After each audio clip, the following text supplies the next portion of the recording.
Riders and welcome back.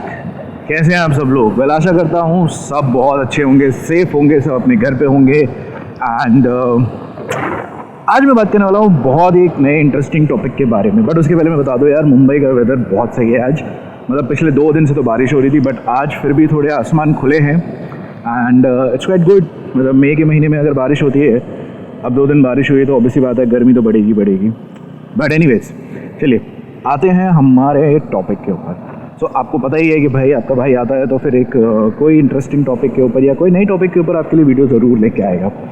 सो आज भी मैं एक ऐसे इंटरेस्टिंग टॉपिक के ऊपर वीडियो लेके आया हूँ जो जितने भी नए राइडर्स हैं या इंटरमीडिएट राइडर्स हैं, उन लोग के लिए ये टर्म, ये चीज़ शायद नई हो या उन्होंने सुना हो या नहीं सुना हो। बट फिर भी मेरा तो बनता है बताना, जिन्होंने नहीं सुना है उनके लिए ये वीडियो पक्की बात है। तो देखिए रहेगा ये वीडियो एंड तक एंड बने रहिएगा। सो चलिए शुरू करते हैं। सो देखिए, अब जब आप राइड करते हैं, ठीक है, राइड करते करते कभी कभी आपने ये देखा है कि आप लॉन्ग डिस्टेंस राइड कर रहे हो and all of a sudden आपको रियलाइज़ नहीं होता है कि यार मैं यहाँ कैसे पहुँच गया। एंड ये होता है, ठीक है। जितने भी एक्सपीरियंस राइडर हैं, जितने भी बड़े एक्सपीरियंस राइडर हैं जो लॉन्ग डिस्टेंस ट्रैवल करते हैं, उनके साथ ये हमेशा होता है कि उनको पता नहीं चलता है कि यार मैं इतनी जल्दी यहाँ कैसे पहुँच गया या इतने टाइम में यहाँ कैसे पहुँच गया। सो होता यह है कि इस स्टेट में होता है कि आपका जो माइंड होता है ना वो जोन आउट हो जाता है, ठीक है। मैंने ऐसे जोन आउट, अब जोन आउट में होता यह है कि भाई आपको पता है कि आप एक स्ट्रेट रास्ते पे जा रहे हो, रोज़ ट्रैवल करते हो, ठीक है, डेली की आपकी लॉन्ग राइड है। इस सिनारियो में होता क्या है कि आपको पता है कि भाई इस रास्ते पे ना ज़्यादा ट्रैफिक है, सीनिक ब्यूटी ज़्यादा है नहीं, स्ट्रेट फॉरवर्ड रास्ता है। अब जितना ज़्यादा ट्रैवल करते जाओगे आपका माइंड उस चीज़ को देखता रहेगा एंड थोड़े टाइम बाद होता ही है कि आपका माइंड ऑटो पायलट मोड में चला जाता है, ठीक है। अब अगर मैं ऑटो पायलट मोड की बात करूँ, आप राइड तो कर रहे हो, आप राइड कर रहे हो बिंदास, कोई दिक्कत नहीं है, कोई एक्सटर्नल चीज़ आएगी, कुछ आएगी, आप मैनेज कर लोगे।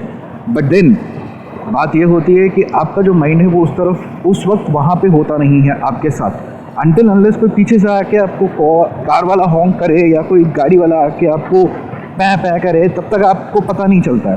And that is what my friend is called highway hypnosis. जी हाँ, वेल अच्छी चीज़ नहीं है सही बोलूँ तो, क्योंकि ज़रा सा भी miss attention can actually lead to your life and an accident. So जब भी आपको ये चीज़ एक्सपीरियंस हो तो मैं ये भी बताना चाहूँगा कि आपको करना क्या चाहिए। बिकॉज देखिए ये बहुत डेंजर चीज़ है, लॉन्ग राइड्स होती हैं, उनमें ये चीज़ें होती हैं, चाहे आप लॉन्ग राइड्स ले लो या लॉन्ग ड्राइव ले लो, ठीक है।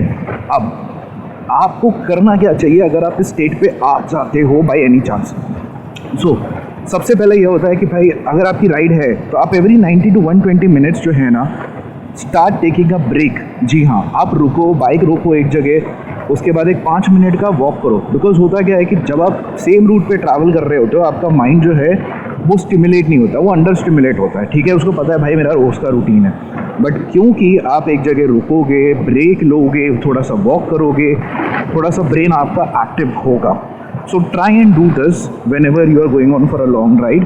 90 to 120 मिनट के बीच में आराम से आप एक 5 मिनट का ब्रेक ले सकते हो, ठीक है।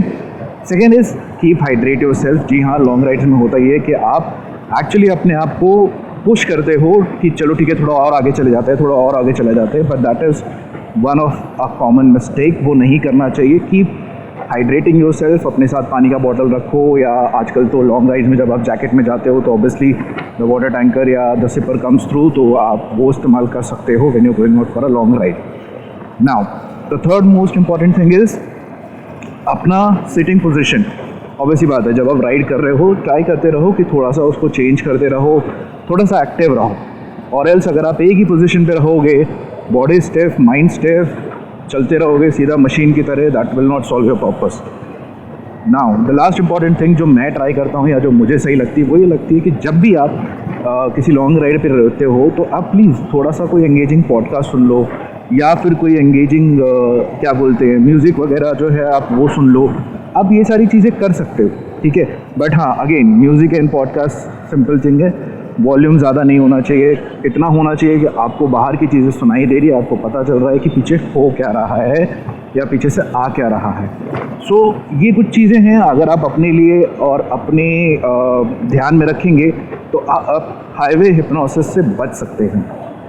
इसको हम ना एक्चुअली वाइट लाइन फीवर भी बोलते हैं, बट स्टिल जितने नए लोग हैं आई वुड रिकमेंड कि अगर कभी ऐसी स्टेट में आओ तो ये 4-5 चीज़ें जो मैंने आपको बताई है वो ज़रूर कर लेना, ठीक है। चलिए, आई होप ये वीडियो आपको पसंद आया हो, इन्फॉर्मेटिव लगा हो या कुछ नया सीखने को मिला हो। तो अगर लगा हो अच्छा तो अपने भाई को सब्सक्राइब कर लो, लाइक कर लो चैनल को, एंड ये वीडियो अपने उन राइडर्स फ्रेंड के साथ शेयर करो जिनको शायद हाईवे हिप्नोसिस के बारे में ना पता हो। So till then, thank you so much for watching guys. मिलते हैं अगली वीडियो में एंड बाय बाय।